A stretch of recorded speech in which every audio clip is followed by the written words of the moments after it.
llamada suena sobre el mar traidor, da la luz, da la luz, da la luz, da la luz. Muchos aún no han encontrado al Salvador, da la luz, da la luz, da la luz. Gracias, hermano Rubén, muchas gracias, hermanos. Qué bueno estar aquí una vez más y vamos a iniciar nuestra clase en esta noche. Vamos a estar hablando del capítulo 4 del libro de los Hechos y le hemos titulado a este capítulo la guerra espiritual. Es los primeros, las primeras manifestaciones de... ¿No pasó? ¿Sí pasó? ¿No pasa? Lo estoy compartiendo, ¿no? Hay que iniciar allá también. Ok. Bueno, entonces, estamos diciendo, bueno, estamos compartiendo Hechos capítulo 4, son las primeras manifestaciones del enemigo a la iglesia, no en general a Dios, porque el diablo siempre ha estado combatiendo contra Cristo. ¿Ustedes se acuerdan del capítulo 4 de qué trata? El capítulo 4 es cuando Pedro y Juan son confrontados por las autoridades de Jerusalén, por las autoridades del concilio, ¿no? Y en Efesios capítulo 6, versículos 11 al 12, tenemos este pasaje del apóstol Pablo que dice: protéjanse contra los engaños del diablo con toda la armadura que les da Dios. Nuestra lucha no es contra seres humanos, sino contra gobernantes, contra autoridades, contra poderes de este mundo oscuro y contra fuerzas espirituales de maldad, ¿no? Entonces, este es un consejo, una recomendación para todos nosotros los cristianos constantemente, ¿no? Es una guerra de verdad. Cada vez que tratamos de hacer algo que vale la pena, cada vez que hacemos un esfuerzo por servir a Dios, cada vez que el diablo ve que hay progreso, avance en nuestra vida, en lo que estamos haciendo para Dios, debemos suponer que va a haber algún tipo de ataque, ¿no?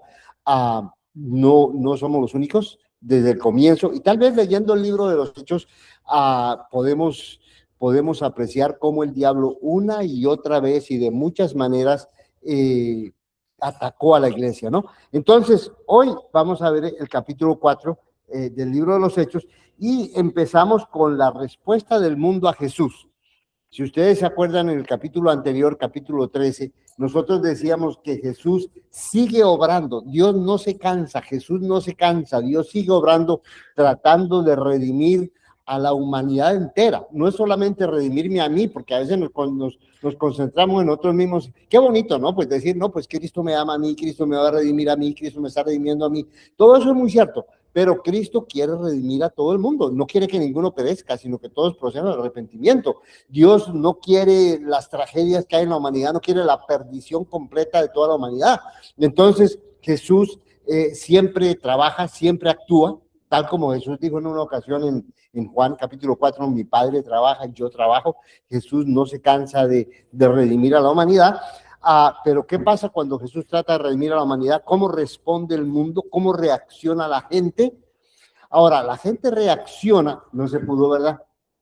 Sí, ayer, bueno, la gente reacciona no por sí misma, ¿no? La gente reacciona pues motivada, inspirada, dirigida, movida por Satanás. Cuando hacemos cosas malas, las hacemos porque el diablo nos orienta, no porque el diablo nos controle, sino porque nosotros nos dejamos orillar, nos dejamos manipular del diablo y terminamos siendo instrumentos del diablo como estas gentes, ¿verdad? Entonces, vamos a ver la respuesta del mundo, ¿no? Vean la foto. Ahí están viendo ya la foto, qué bueno que se está viendo la foto. Es una fotito chiquita. ¿Qué les dice a ustedes esta foto? Tanto aquí como allá en Google Meet, ¿qué les dice a ustedes esta pequeña fotito que vemos ahí arriba? Todos queremos agarrarnos del Señor. Bueno, sí, tal vez, ¿no? Algunas manos quieren agarrarse del Señor, pero si ustedes se fijan bien, hay algunas manos que están como rechazando. Las dos cosas vamos a encontrar en el mundo. Vamos a encontrar personas que quieren acoger a Dios, pero vamos a encontrar también personas que quieren rechazar a Dios, que les molesta, les fastidia y van a hacer lo posible por oponerse al Señor, ¿verdad? Van a rechazar al Señor. Nada extrañar, rechazaron a los profetas, rechazaron a Jesús mismo, ¿verdad? Por supuesto, rechazaron a la iglesia primitiva, a los primeros apóstoles. Entonces, si realmente queremos continuar la obra de Jesús en nosotros, si queremos que Jesús continúe la obra, su obra redentora en la iglesia, necesitamos estar preparados y saber que va a haber oposición de una u otra manera, espiritualmente, físicamente. La gente va a rechazar o de alguna manera Satanás va a estorbar el progreso de la palabra. No nos extrañe, debemos estar preparados, ¿cierto? Bueno, entonces, lo primero que encontramos es la obra de Jesús en el capítulo 3, cuando Dios interviene, Jesús interviene y este cojo de nacimiento, pues, es levantado, ¿no? Luego vemos que la reacción de la gente, la reacción pública, es el arresto de los apóstoles. Claro, muchos se quedaron asombrados, maravillados, el cojo estaba feliz, saltando, ¿no? Para el cojo un momento de gratitud, pero muchos se convirtieron, lo vamos a ver más adelante, muchos se convirtieron, pero varios se opusieron al punto de arrestar a aquellas personas que hicieron un bien. Ese es el colmo, porque diría un hombre, alguien hace un favor, alguien hace un bien, ¿por qué lo vas a arrestar? Pero bueno, los arrestaron y es lo que encontramos en los primeros versos del capítulo 4. Luego tenemos la comparecencia de estas personas del concilio. Los pusieron en la cárcel, al día siguiente los juzgaron, se apareció todo el concilio y les hicieron un juicio. Luego tenemos, aquí es donde viene la parte interesante, tenemos la respuesta firme y verdadera de los apóstoles. Hay que estar preparados. ¿Se acuerdan ustedes lo que dice el apóstol Pedro? Tenemos que estar siempre preparados para dar respuesta en cualquier situación, en cualquier circunstancia en la que nosotros estemos. Entonces, los apóstoles estaban listos y presentaron una respuesta muy sólida, veraz y muy eficaz. ¿Qué pasaría si nosotros tuviéramos que dar una respuesta de esta naturaleza? ¿Estaríamos listos para presentar una defensa, una explicación, una respuesta como la que presentaron el apóstol Pedro y Juan? Es algo que preguntarse, algo que plantearse. Para eso venimos a las clases, para eso oramos en nuestras casas, para eso nos fortalecemos en el espíritu, para eso queremos seguir a Jesús, para que cuando sea necesario tener una respuesta, sepamos qué decir y cómo decirlo, ¿no? Si no estamos preparados, en el momento en que tengamos que presentar una defensa, no lo vamos a poder hacer. No solamente una defensa, pues, ante una autoridad o ante un concilio, lo que sea, sino muchas veces en el momento de la tentación, personal. Si no estamos preparados, el diablo viene y nos confunde con 2 o 3 cosas y nos desarmó, ¿no? ¿Se acuerdan ustedes a Jesús? Jesús, cada vez que el diablo le hacía una tentación, Jesús tenía la respuesta precisa, ¿no? Si no estamos preparados, entonces el diablo, en cualquier manera, de cualquier forma, nos desarma cada rato, ¿cierto? Bueno, tenemos la amenaza oficial, capítulo 4, versículo 13 al 22. Esa parte es interesante, la vamos a leer, ¿verdad? ¿Qué más podían hacer los oficiales? Pues advertirles. No pueden seguir hablando en nombre de Jesús. Luego tenemos algo muy bonito y es que la iglesia ora. Los apóstoles salen de la cárcel, quedan libres de la acusación, ¿no? Los dejan libres y van inmediatamente a la iglesia, se reúnen todos, se juntan todos y oran. Y luego tenemos el testimonio de la práctica de la iglesia. La iglesia se pone a trabajar, se pone en práctica y el testimonio es poderosísimo. Interesante, hermanos, porque el capítulo 4 nos sirve de lección, nos sirve de precedente. El capítulo 4 nos da unas lecciones muy importantes. En el mundo hay rechazo a la verdad. Si pensamos que el mundo nos va a querer y nos va a recibir y que nos va a paladear, estamos equivocados. En el mundo hay rechazo a la verdad, pero la iglesia debe ser valiente. tenemos que resistir la verdad con coraje, con valor, con determinación, con fortaleza. Debemos proclamar el evangelio, porque eso fue lo que hizo Pedro, lo que hizo Juan, lo que hicieron los primeros cristianos, ¿no? Proclamar el evangelio, orar, pues, y dar testimonio en la práctica. A ver si nos recordamos de esas cosas, ¿no? Primero que todo, reconozcamos que hay rechazo en el mundo. Segundo, reconozcamos que hay que armarnos de valor.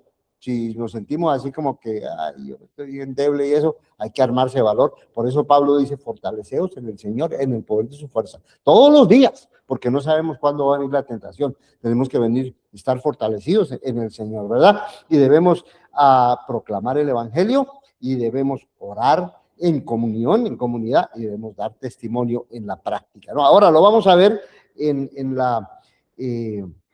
el capítulo 4 del libro de los Hechos, ¿no? Primero, el capítulo 3 nos hablaba de la continuación de la obra redentora de Cristo. Jesús continúa su obra. ¿Qué pasó? Bueno, pasó un milagro. Hechos capítulo 3, versículos 1 al 10. Ese milagro era cosa que ya estaba anunciada, lo veíamos en la semana pasada, ¿verdad? Eso ya estaba anunciado, los profetas habían hablado de la intención que tenía Dios de traer vida, sanidad. Dios no quiere traer malestares, enfermedades y castigos y guerras y qué sé yo. Dios no quiere traer toda clase de pesares para los seres humanos. Dios quiere que tengamos una vida en abundancia. Jesús dijo, yo he venido para que tengan vida y para que la tengan en abundancia, ¿no? Entonces, Dios ya había dicho, yo lo que quiero es eso, quiero sanar a los cojos y quiero sanar a los ciegos y quiero darle oído a los que no tienen audición, ¿verdad? Y quiero sacar de la cárcel a los presos, todo eso, ¿verdad? Había dicho Dios. Bueno, aquí tenemos un caso concreto, este cojo sana completamente. La gente se maravilla. El versículo 11 al 18 del capítulo 3 tenemos una explicación que nos da el apóstol Pedro, eso lo veíamos la semana pasada. ¿En qué consiste la explicación? El Mesías sufrió por manos del pueblo ignorante, en el siervo sufrido de Dios del que hablan todas estas profecías, pero Dios lo resucitó y lo glorificó. Por la fe en su nombre, el cojo recibió una sanidad completa. Esa es la explicación en cortas palabras que da el apóstol Pedro, ¿no? Ahora, después viene obviamente el llamado del arrepentimiento. Si esto es así, si el Señor está orando, si Jesús se está manifestando, si llegó la hora de que se cumpla el propósito de Dios, si empieza ya esos últimos días de redención de Dios, entonces, ¿qué hay que hacer? Pues hay que arrepentirse, es hora de arrepentirse, ¿verdad? Cambiar de mente, ¿no? Y seguir los caminos de Jesús. Ahora, tenemos la advertencia del Deuteronomio 18, 15 al 19, donde Dios advirtió muchos años atrás a Moisés, yo voy a mandar a otro profeta como tú. Entonces Jesús viene, este es el segundo profeta que viene, así como Dios lo había anunciado a través de Moisés, ahora Jesús viene, y luego Moisés dice, y todo aquel que no escuche su voz será desarraigado. Hay salvación, hay redención, hay oportunidad, es incalculable el valor de la oportunidad, pero si no escuchas vas a terminar desarraigado, ¿verdad? Ese capítulo 3. Ahora, vamos a leer el capítulo 4, versículos 1 al 4. Alguien que nos lo lea, por favor. Hechos, capítulo 4, versículos 1 al 4. Usamos aquí el micrófono si vamos a leer aquí. Si van a leer nuestros hermanos en Google Meet, bienvenidos también. A ver, hermano. Hablando ellos al pueblo, vinieron sobre ellos los sacerdotes. Estoy bien, ¿verdad? Sí, hermano. Con el jefe de la guardia del templo y los saduceos.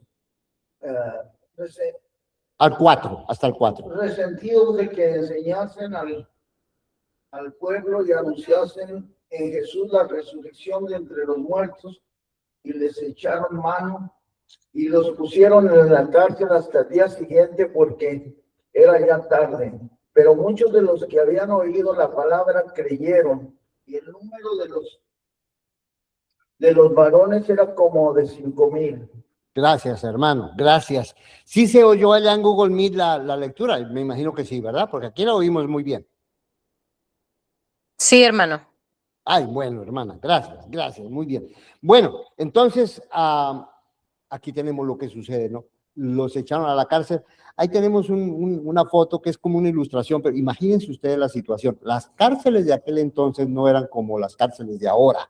Las cárceles de ahora son horribles. ¿Quién quiere ir a la cárcel? Es feo llegar a la cárcel y estar allá en una celda apartado y todo eso. Pero aquel entonces las cárceles eran duras, duras. El trato era duro. ¿A quién le pasó? ¿A quién lo echaron a la cárcel? A una cárcel, oscura, las amenazas y todo. ¿A quién lo echaron a la cárcel? A Pablo. En este caso es Pedro y Juan. Pedro y Juan, dos apóstoles de Jesús, muy cercanos.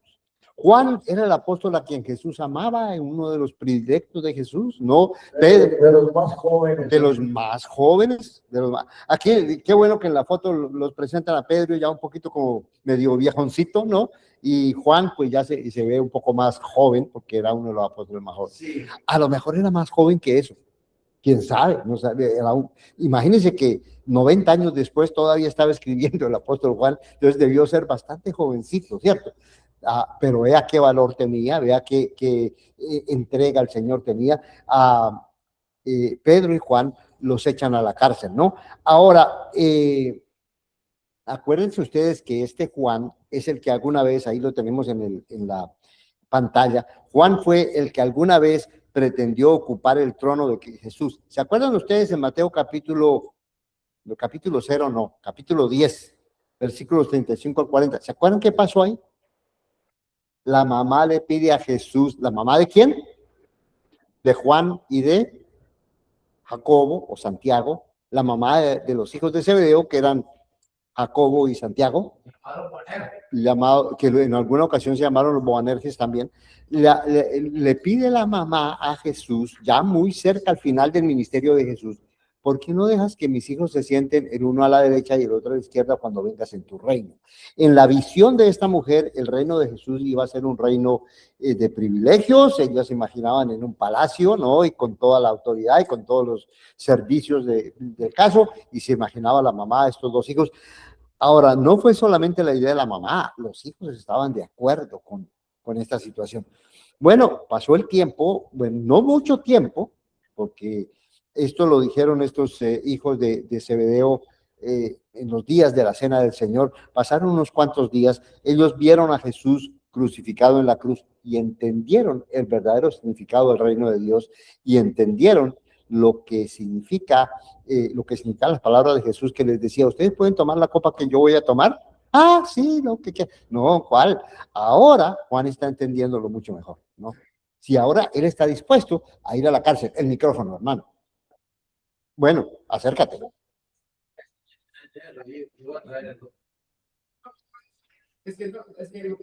A ver, porque el que no te escuchan allá los hermanos. Lo que quería decir es que no creo que se está oyendo. Bueno, listo. Usamos el micrófono porque para que los hermanos de allá escuchen, ¿verdad? Porque si no los hermanos no escuchan. Bueno, entonces, acordémonos de Juan, que ahora tiene una visión diferente del reino, ¿no? Él era impulsivo, era muy agresivo, quería estar en los primeros puestos, quería que lo pusieran a la izquierda y a la derecha, pero ahora él entiende que aquí se trata de pelear la buena batalla, cueste lo que cueste, pase lo que pase, donde quiera que esté. Nadie quiere estar en la cárcel, ¿verdad? Pero pues les tocó la lucha contra quién está inspirando a estos soldados y a estas autoridades judías para llevar a estos discípulos a la cárcel. Pues a Satanás, ¿no?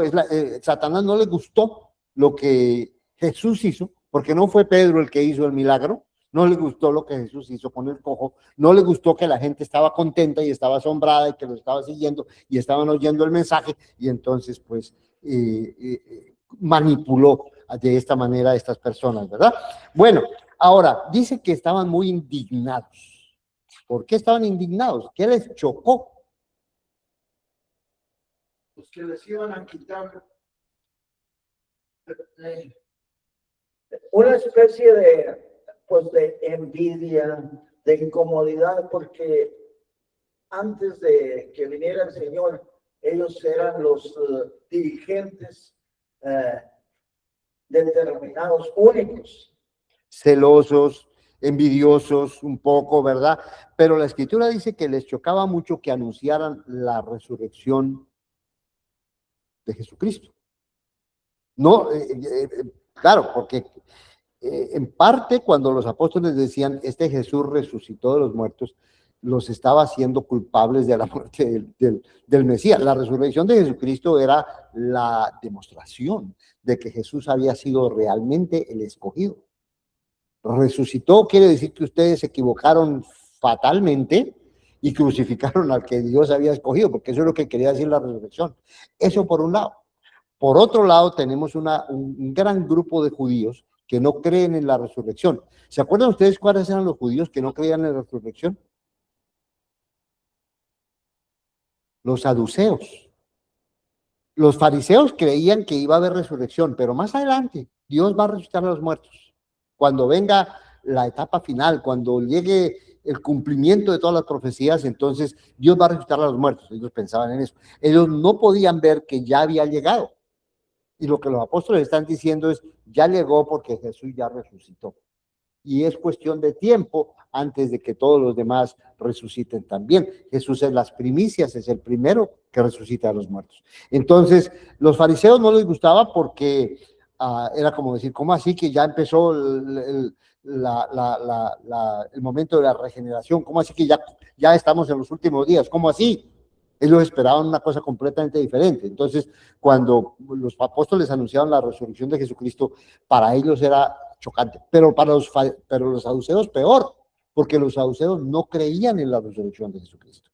Y no creían en la resurrección de Jesucristo en parte porque los saduceos eran los que tenían el control del templo, la mayoría de ellos eran sacerdotes, eran los que tenían la autoridad, y ellos estaban cómodos. La resurrección implicaba cambios, implicaba... se acabó los privilegios que ustedes tienen, se acabó lo que ustedes han venido construyendo, ¿no? Y ahora Dios está haciendo algo nuevo y diferente. Que eso era bastante duro, porque ellos querían tener el control, el mando, ¿no? Si Dios va a hacer algo, lo va a hacer a través de nosotros, a través de nuestra escritura, a través del templo, a través de los sacerdotes. Así solamente puede trabajar Dios. Cuando Dios empieza a hacer otras cosas, cuando Cristo resucita a los muertos, entonces es motivo de gran indignación, al punto de que estas personas están dispuestas a ir a apresar a los apóstoles, ¿verdad? ¿Cuántas personas se convirtieron? ¿Cuántos dicen? 5,000. Eran como 5,000. ¿Cómo? Como 5,000. Como 5,000, ¿verdad? Eran como 5,000. Oye, entonces, sí, la gente estaba recibiendo con bastante, 5,000 hombres, dice.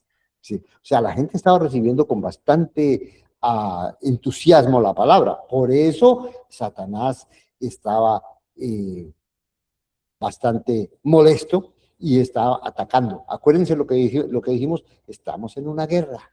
Y la guerra pasan muchas cosas. No, la guerra no es fácil. Aquí tenemos el ejemplo de lo que sucedió ahí. Hermano Pablo. Hermano Henry, estoy curioso por saber si en esta conversión, al mencionar los 5,000 hombres, estaba de por medio aquella situación donde los hombres eran todo y las mujeres contaban menos. ¿Por qué voy a decir 5,000 hombres? ¿Por qué no dijo 5,000 personas? Quizás todavía tenían esa mentalidad machista. Generalmente. Que tenemos, ¿verdad? Sí. Que con el tiempo diría mi hermano, Uh-huh. pero ahorita todavía como que pareciera, porque dice hombre. Sí, generalmente cuando se da un relato, ustedes se acuerdan que casi siempre cuando se da un relato aparece primero, aparece el hombre, ¿verdad? En algunas contadas ocasiones no. Por ejemplo, cuando Priscila y Aquila se presentan trabajando en la iglesia, siempre se menciona a Priscila primero, seguramente porque su actividad era mucho más, bueno, tal vez no mucho más, pero sí, pues es mencionarla al punto de decir Priscila y Aquila en vez de decir Aquila y Priscila, ¿verdad? Pero es cierto, 5,000 hombres, ¿cuántas mujeres? ¿Quién sabe? Era un montón, de todas maneras era un montón. Si eran 5,000 hombres, póngale usted de perdido la mitad, ¿no? De mujeres, pues era una comunidad grande, una asamblea grande de personas que estaba acogiendo la palabra, ¿verdad? Muy, muy buen comentario, muy buena pregunta, hermano Pablo. Ahora, vamos a Hechos, capítulo 4, versículos 5 al 7. Hechos, capítulo 4, 5 al 7. ¿Alguien que lo tenga que lo lea? Sí, hermano, si quiere lo leo. A ver, hermana, listo, hermana, ¿cómo está? Bien, bien, saludos. Qué Dice bueno, así, voy para allá, dime. al día siguiente, bueno, esta es la nueva traducción viviente, ¿no? Perfecto, perfecto.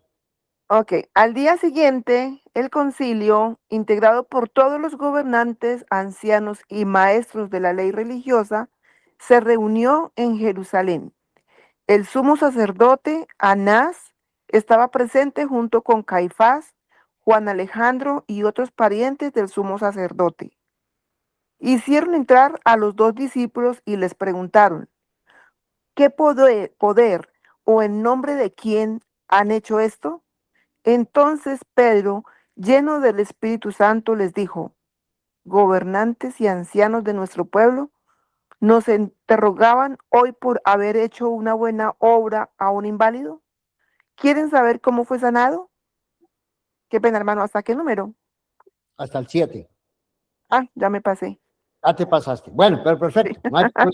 Gracias, Ok. gracias. Bueno, aquí, ¿qué pasa? Estos apóstoles están ante el concilio. Ese concilio es básicamente el Sanedrín, lo que se llama el Sanedrín. Otras versiones nos hablan del Sanedrín, ¿no? ¿Cuántos miembros tenía el Sanedrín? ¿Alguien sabe cuántos miembros había en el Sanedrín? Sanedrín era esa reunión de personas importantes. ¿Alguien tiene una idea cuántos eran? Como 70, creo. Eran 71 personas, hay 70, cerca de 70. 71 miembros del Sanedrín, un grupo grande.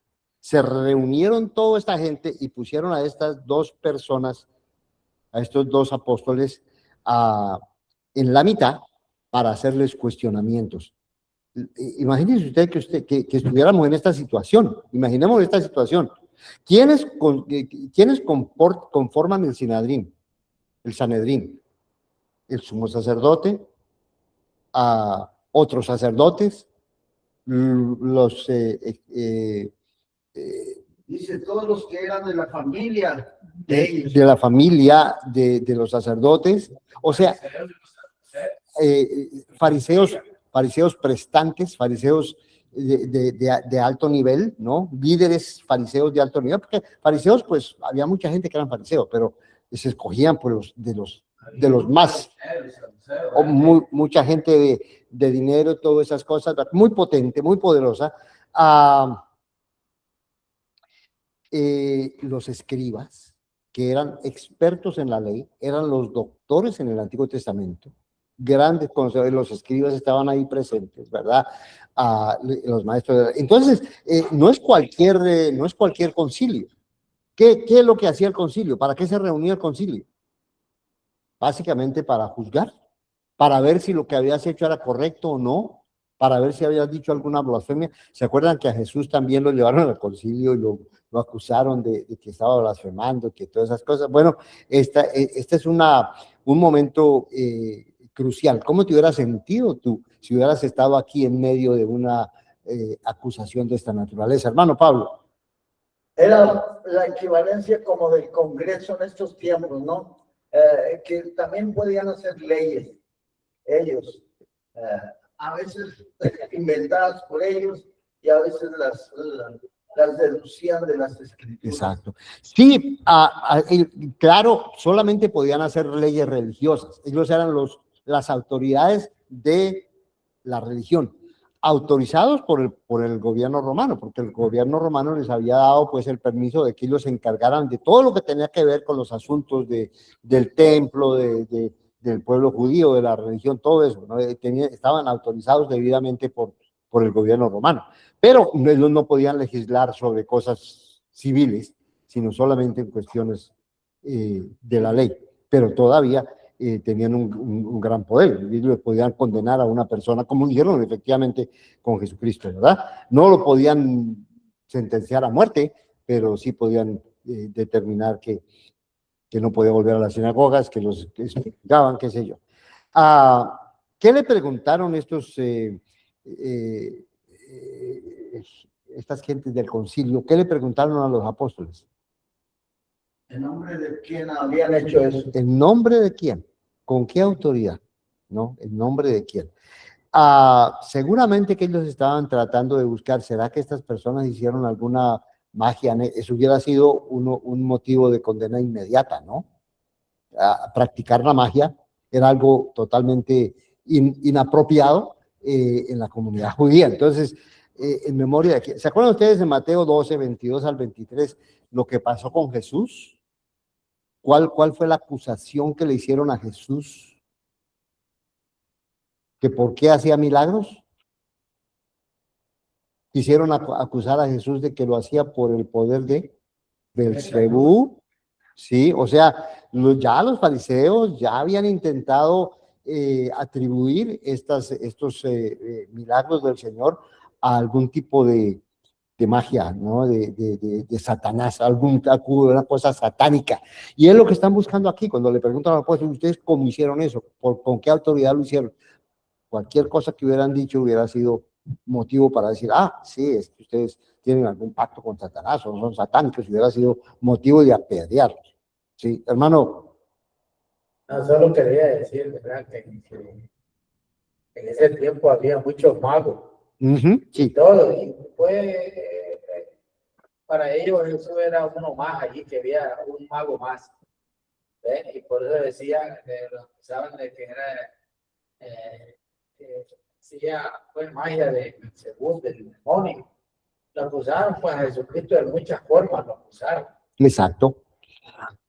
Ahora, tal vez lo que más les disgustó a estas personas no fue el milagro en sí, sino el hecho de que los apóstoles predicaran la resurrección de Jesucristo. Eso fue lo que no les gustaba. Que estos discípulos, estos apóstoles, estaban usando el milagro para apoyar el hecho de que Jesús había resucitado a los muertos y que efectivamente ya había empezado el nuevo orden de Dios, ¿no? El nuevo sistema de Dios había empezado sin la autorización del sacerdote, el sumo sacerdote, los sacerdotes, los fariseos, los escribas, o sea, la élite gobernante de la religión judía.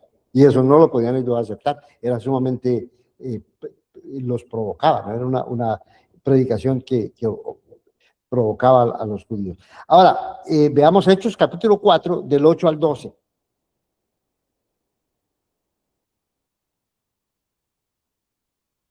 Hechos 4, del 8 al 12. 4 versos, que lo tenga, alguien que lo tenga, que nos lo lea por aquí. A ver, hermano, léanoslo. Entonces Pedro, lleno del Espíritu Santo, les dijo: gobernantes del pueblo y ancianos de Israel, puesto que hoy se nos interroga acerca del beneficio hecho a un hombre enfermo, de qué manera este haya sido sanado, sea notorio a todos vosotros y a todo el pueblo de Israel que en el nombre de Jesucristo de Nazaret, a quien vosotros crucificáis, y que dice, y a quien Dios resucitó de los muertos, por este hombre está en vuestra presencia sano.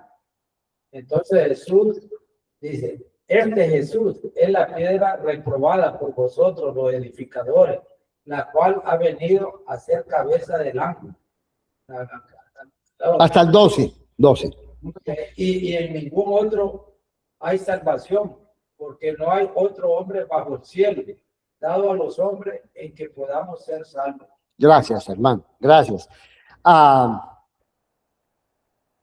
¿Con qué poder respondieron los apóstoles? Su respuesta fue muy atinada, muy efectiva, muy clara, muy verdadera, pero con qué poder lo hicieron. Dice que fue el Espíritu Santo. Pedro lleno del Espíritu Santo. Juan lleno del Espíritu Santo. ¿Qué quiere decir eso? Pues igual, ¿verdad? Si nosotros vamos a enfrentar las tentaciones, las acechanzas de Satanás, vengan como vengan, vengan de donde vengan, necesitamos que la fortaleza, la llenura del Espíritu Santo.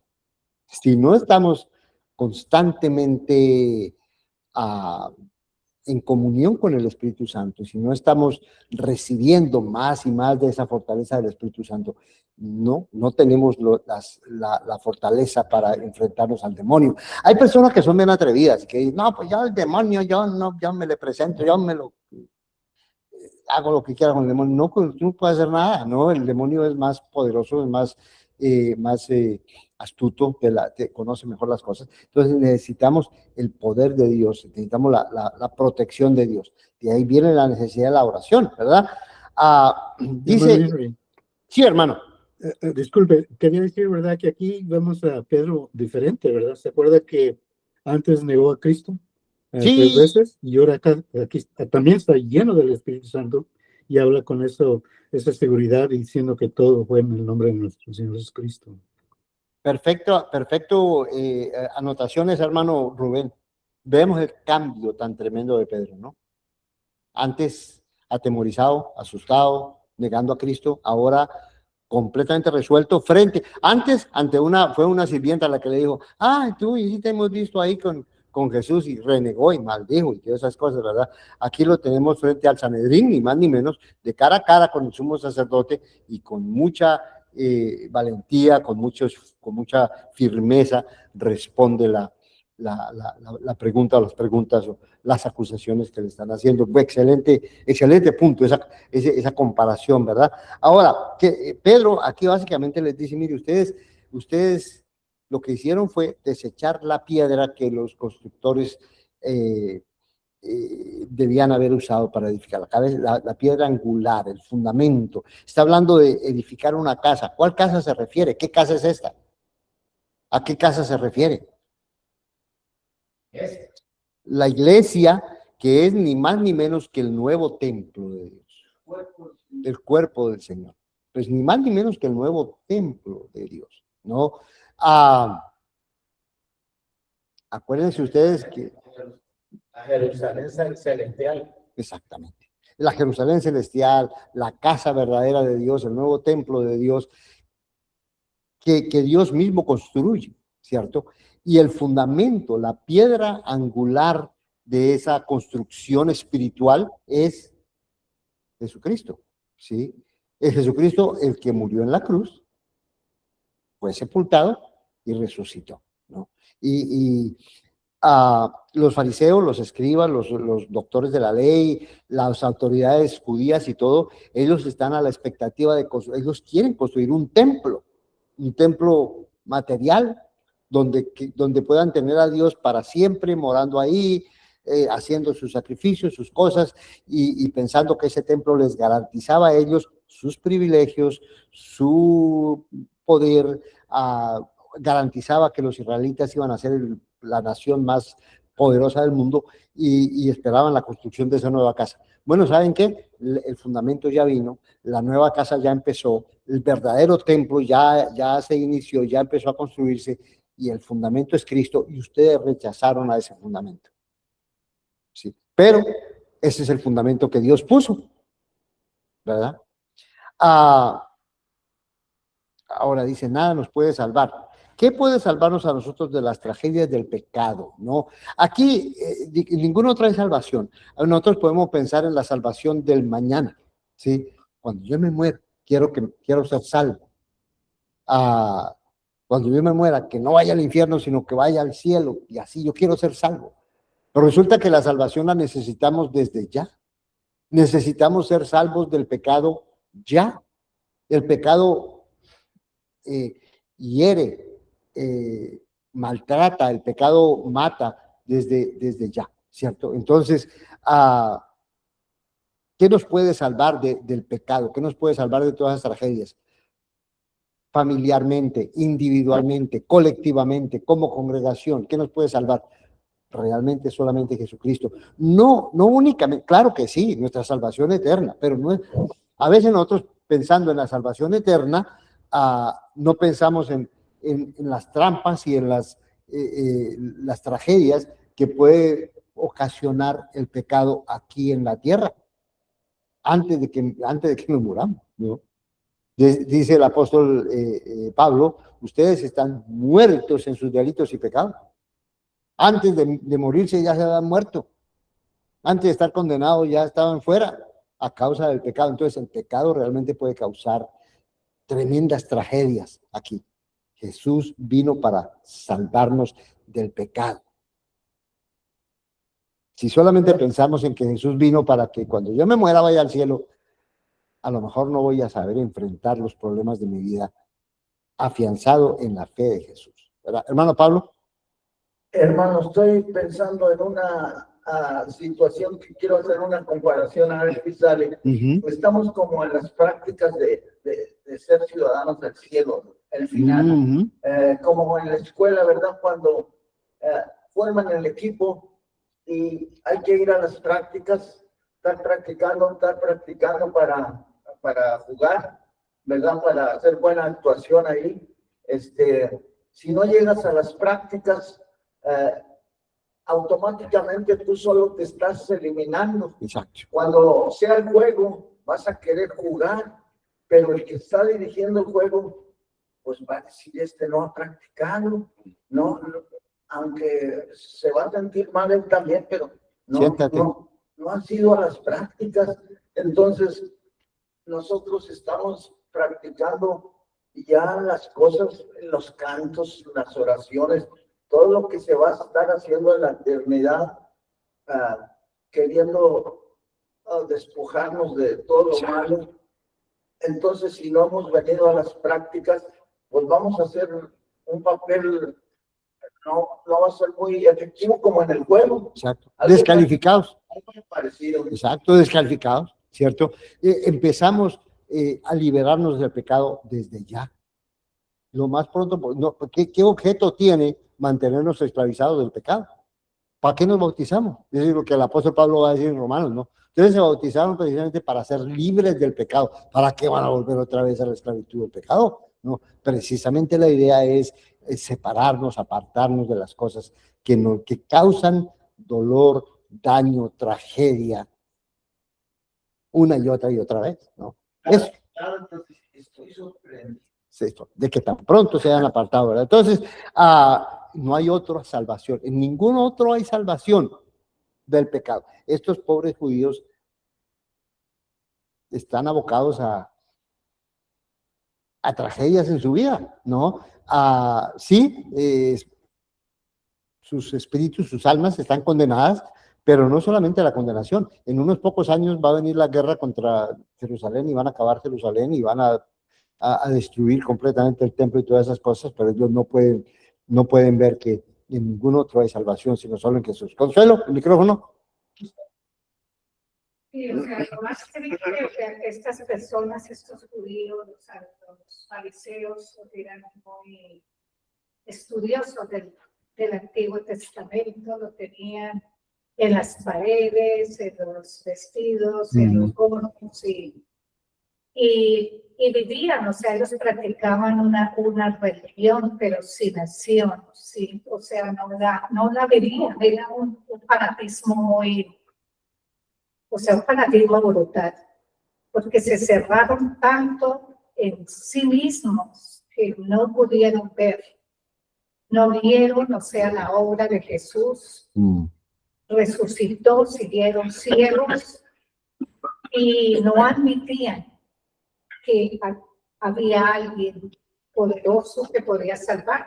Y lo más triste que es desde el Antiguo Testamento se iba anunciando y estaban tan cerrados que no podían ver. Exacto. Y sí hacían cosas, ¿no?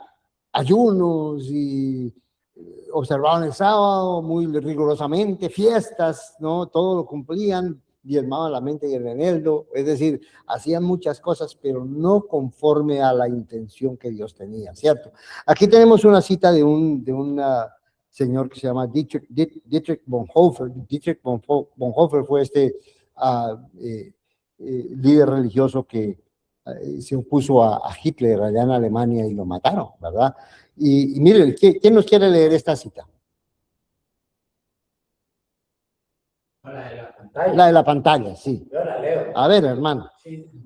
Si soy yo quien dice dónde estará Dios, siempre encontraré ahí un Dios que de algún modo está de acuerdo conmigo, me complace y encaja bien con mi naturaleza. Pero si es Dios quien dice dónde estará, entonces ese será verdaderamente un lugar que al principio no me va a gustar y que no encaja muy bien conmigo. Ese lugar es la cruz de Cristo. Es interesante la observación de este señor, ¿verdad? Si queremos un Dios a nuestra medida, pues en todas partes va a estar, cómodo, fácil, como lo queramos. Si lo queremos severo, duro, ahí va a estar. O sea, si nosotros queremos decirle a Dios cómo actuar, pues siempre va a estar ahí a nuestro acomodo. Pero cuando Dios es el que dice lo que hay que hacer, puede haber momentos en la vida en que nos toque estar en un lugar donde no queremos estar, como en el caso de Pedro y Juan, ¿no? Pero ellos estaban dispuestos a estar. Hechos 4, 13 al 22, ¿quién no lo lee?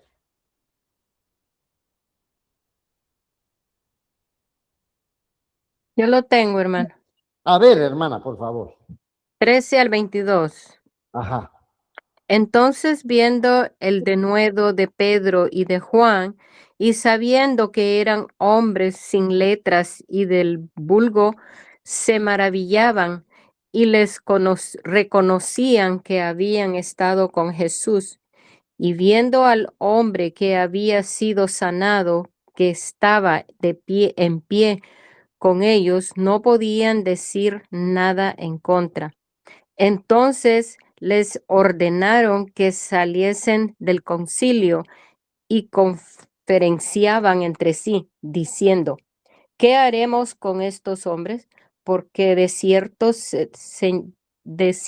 señal manifiesta ha sido hecha por ellos, notoria a todos los que moran en Jerusalén, y no lo podemos negar. Sin embargo, para que no se divulgue más entre el pueblo, amenacémosles para que no hablen de aquí en adelante a hombre alguno en este nombre.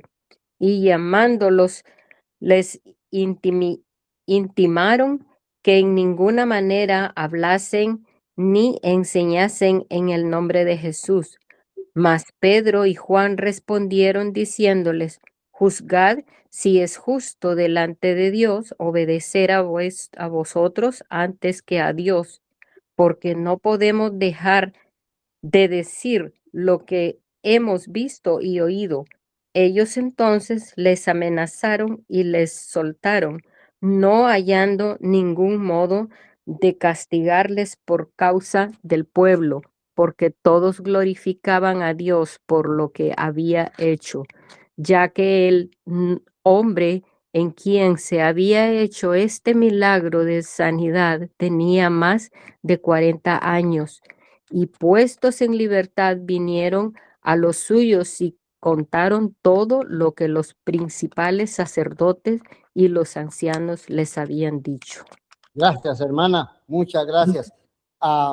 Es medio un poquito risible, curioso, lo que tiene que hacer el Sanedrín. Muy bravos, los apresan, los quieren juzgar, pero no pueden, porque tienen, ahí está el milagro, no lo pueden negar, el hombre está parado y está vivo y andando y corriendo y saltando, ¿qué van a poder decir? No pueden decir nada. Los amenazan, pero los tienen que dejar libres, porque pues realmente no tienen ninguna acusación en contra de ellos. En otras ocasiones, más tarde, vamos a ver que se encuentran la manera de no dejarlos libres, se encuentran la manera de matar a algunos de los siervos de Dios, pero en este caso no tienen nada que decir, están confundidos, están como quien dice, entre la espada y la pared, ¿verdad? ¿Qué notaron estos del Sanedrín de Pedro y de Juan? ¿Qué notaron ellos? se sorprendieron que Un hombre sin letra. que eran sin letras y del vulgo, pero notaron que habían estado con Jesús. Ellos notaron que habían, no, en la misma cosa, están diciendo lo mismo que Jesús, evidentemente que estuvieron con Jesús, ¿no? Eso fue claro, se dieron cuenta de eso. Esa cuestión de que eran sin letras y del mundo, aquí tenemos un par de palabras de estas. En griego es agramato, sin letras, pero del vulgo es esta palabra. Chusma, ¿qué decir? Como chusma. Chusma.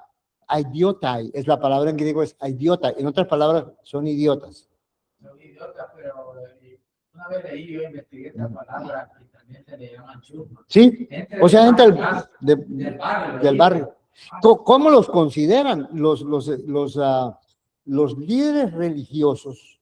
¿Cómo consideran a su pueblo? Porque realmente, ¿de quién estamos hablando aquí?